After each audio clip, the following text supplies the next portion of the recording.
I have spent most of my life trying to prove myself to others. I've chased goals I thought would make me feel happier, more successful. I thought that a different job, different career, more money would fill that void of emptiness, but this constant chasing only made me feel emptier and less fulfilled. Because no matter what life brought to me, that instant gratification never lasted. And before I knew it, off I was chasing the next shiny thing. Can anyone relate? So feeling at the crossroads of my life, I decided to quit my job to figure out what is it that I really wanted.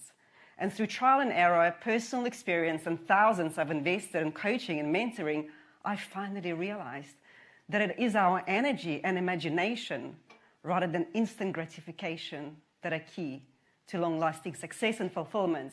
And unless we learn how to access that energy and imagination, we will always be focusing on what's missing rather than being focused on what we want to achieve.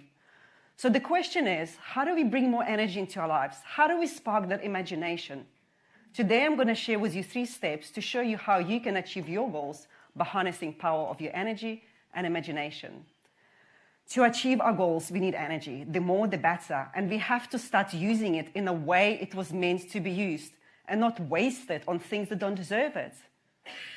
So how do we do that?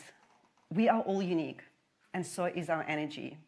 And each of us has our own energy type that shows us how uniquely, genetically, and energetically we are wired to stay energized and perform on top of our game.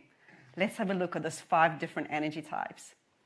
Manifestors are the people that have energy to start things. They've got an urge to initiate projects, conversations, engagements. But even though they've got an energy to start things, they often don't have the energy to finish what they start. Generators, they are the doers. They're the builders of the world. And the more excited and passionate they feel about what they do, the more energy they have. When there is no excitement, there is no energy. Projectors are here to lead and guide and direct others. They're not here to do things like generators. They're not here to initiate like manifestors. They love bringing efficiency and processes into organizations. And they're most energized when they take time to rest throughout the day. And finally, reflectors. They reflect to us who we are. They reflect to us health of our society, organizations, and teams. And for them to stay energized, they need to be in a nurturing environment where they can step back, observe, and reflect. To achieve our goals and exceed our own expectations, we need to expand our belief about what's possible and step outside our current circumstances and imagine realities we want to create. And we do that with the power of our imagination. Because when applied effectively, imagination increases creativity that drives innovation and growth. So how do we spark our imagination? How do we access that creativity?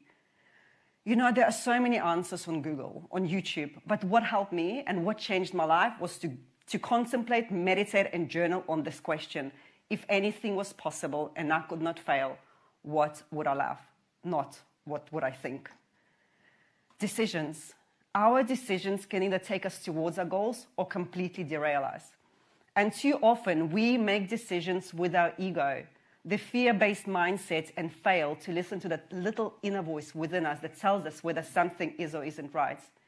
And scientists have already determined that other parts of our bodies have the same intelligence as our brain. And when we access that intelligence, we access our intuition that helps us to make decisions quicker and more effectively. So how do we do that? We need to slow down, guys. Slowing down is an action step because it tells your thinking mind where to look next and creates a space for you to listen to that inner voice you often ignore. We have to start paying attention to how we feel. How do you feel doing certain tasks? How do you feel around certain people? Because if that person drains you, if that task drains you, that's your intuition telling you it is not for you. So here's the formula for the new age of reality. It's your energy, imaginations, and decisions. We've got to understand that to achieve our goals and exceed our expectations, we do not need the circumstances to change. We need to expand our belief about what's possible, and our circumstances will change to reflect that. Because everything we experience in our lives is just a reflection of how we experience ourselves. And when we change our inner experience, we change our reality. Thank you.